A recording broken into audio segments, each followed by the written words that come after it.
him and Heather do not get along. She's completely lost herself upon the divorce, finding out about the affair that he was having with the babysitter, and then divorced him. And then, for that 15-year-old babysitter to then be the stepmom and get to be the one to raise Anna, I think it put Heather into a...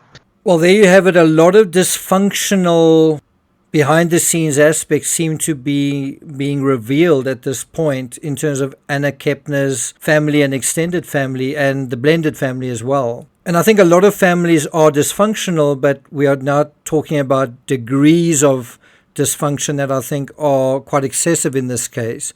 Speaking to the Daily Mail, Anna's aunt Crystal Wright claims the family dynamic was fractured long before the vacation and was marked by strained relationships and quiet anxieties from Anna, who felt increasingly uncomfortable in her own home. Now, doesn't that kind of resonate with you? Doesn't that ring of truth about it?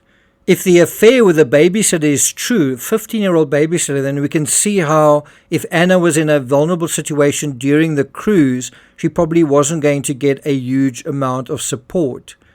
Crystal says that she does not know precisely what happened on board, but she's adamant that Anna's reluctance to travel and her private fears about her stepbrother should not be dismissed and are relevant to the investigation. I got nightmares in my head, I fear thoughts build up until I can't feel. My mind fills up into a creature, and it haunts me somewhere much deeper. I got nightmares in my head, I fear. Family dynamics are often complex. They are filled with mixed loyalties and ambiguities, if Anna's maternal aunt is to be believed. And I think we need to stress here that Crystal is Anna's mother's sister, Heather's sister, and Crystal obviously supports Heather, and Heather wasn't really in Anna's life. But if there is a kernel of truth in what she says, then it seems the stepbrother didn't just have the hots for Anna, but resented her too. Do you think this is possible? Have you ever felt that way about a step family member or someone you were attracted to, and God forbid both? Have you ever felt feelings of attraction and resentment at the same time? I'm sure that is something that a lot of young people definitely feel at a certain point in their lives. But before we get to the rest of this analysis, if you haven't subscribed to the channel, please do. If you're finding this analysis worthwhile, please do hit the thanks button, and let's get started. Anna wasn't really wanting to go on the trip. Crystal, whose daughter would regularly FaceTime with Anna, explained. Why? Because the boy, the stepbrother, was going. Crystal believes the stepbrother had been a source of discomfort throughout much of the year that the blended family had lived together. And so this is our insight into Anna. It's via Crystal's daughter. That does make sense, except we know that Anna did go on the trip. We know that Anna somehow at some point consented, agreed to be in that room that she ultimately was in. And we also know that the eldest stepbrother didn't go along on that trip because he didn't want to. So he didn't have to go on that trip. Crystal goes on to say, I had found out that she was sharing the room with a boy, and I can see her, not comfortable with it, but I guess putting up with it. She only has to sleep in the bed at night, Crystal imagined Anna telling herself, and the rest of the time she could avoid him. According to her, this kind of emotional calculus was typical of how sweet-natured Anna navigated the strife of her blended home. Emotional calculus, I like that. What a succinct way of expressing that.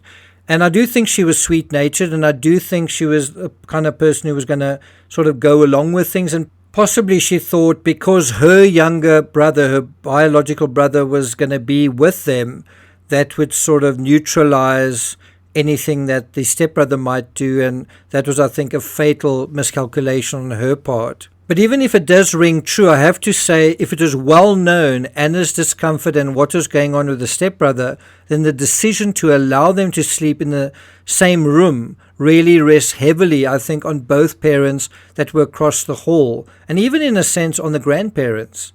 And we'll hear from them regarding all of these allegations in a moment. But think about it, the parents, the biological parent of the stepbrother and Anna's father could well face charges of some kind. Why? Because they failed to protect their child. Had they known that this was taking place, they should have taken precautions. And it's something we may also have seen in the Ramsey case. And we were told, well, you didn't protect your child. And that's true. I mean, I regret that I didn't set the burglar alarm or check the windows. What about accessory? They also voted to indict on accessory. Protecting your child, though, isn't just about threats from without, but threats from within. And we've seen that in the Reiner case as well. By the way, I will be doing a video on that following this one. I'm just not 100% sure how the law pertains to an 18-year-old victim. Is she really considered a child? If she is 18 but in the custody of her parents, how responsible are they? The other side of that coin is the 16-year-old, and though he may be culpable, that culpability may be shared if he was placed in a situation that aggravated a family dynamic that they ought to have known about and could have prevented. This is even more the case if the child is even younger. Anyway, the aunt goes on to say she wasn't comfortable with the boy. She was worried about him. She had worries. It's been like that almost the entire time they've lived together, which is about a year. This account is also synonymous with Anna's ex-boyfriend Josh 2's recollection. Josh 2, Anna's ex, told Inside Edition that he had witnessed Anna's stepbrother climb on top of her during a FaceTime call. That made him understandably uncomfortable. While 2 had put it down to obsession, Anna's aunt propositioned a slightly different hypothesis. And this is where we get to this idea of mixed emotions. Was this a sexual crime? Was that the only emotion, the only motive? Well, if it was, why does there not seem to be any evidence of a sexual element to the crime? Now, it could be that there was, and that's been removed or covered up. But again, this seems to be parallel to the Ramsey case. In the Ramsey case, the sexual element is so marginal, some have dismissed it as an infection or irritation. Meanwhile, others exaggerate it to the point of a full-scale essay, which it wasn't. And this is why we have to calibrate the dynamics so carefully, lest we begin to project ourselves and our own dynamics onto them and over them. We need to let the evidence speak for themselves, for the people in this story to sort of account for themselves. Now, according to her, the stepbrother believed Anna lived a better, easier, more favored life than him, and he resented her for it. She firmly believed that in his eyes, Anna represented something that had been taken from him, stability, attention, or affection he thought he deserved. And this really does make a lot of sense. I've sometimes wondered whether John Bonet's brother ever felt that way as well. You know, he was the apple of his mother's eye until John Bonet started entering pageants, and then suddenly it became clear he was never going to be Miss America. And I've been in a few situations where there's a broken family and a mother with a son, where a romantic situation develops and the son absolutely resents his mother's attention being diverted, in this case to the mother's boyfriend.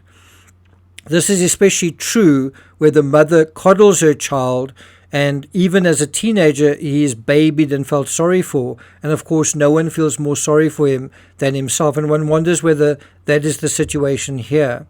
That self-pity and playing the victim can become both toxic and dangerous. He felt she was the one that had ruined his life. Crystal guessed that the boy may have thought that, and I wonder whether that isn't true. It seems true. It feels true.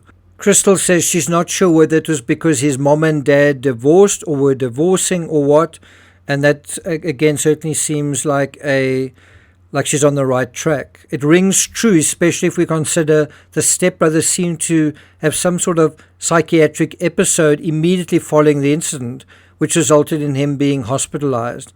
This is a very ironic outcome because now his life has really been ruined permanently, and I wonder whether he blames Anna for that too, or whether he blames the person who really is to blame here. And who is that? Well, isn't it himself? And at the end of the day, is it as simple as this, that someone did something to someone else? Or is there something beyond that? Is there a cover-up? And there often are in family-type situations, because they are so taboo. Because to commit a crime within a family context is such taboo. What about accessory? They also voted to indict on accessory. Really? I didn't know that.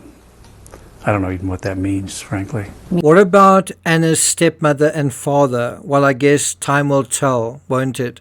Well, I'm not going to take it further than that. Thank you for listening, and I'll see you guys next time.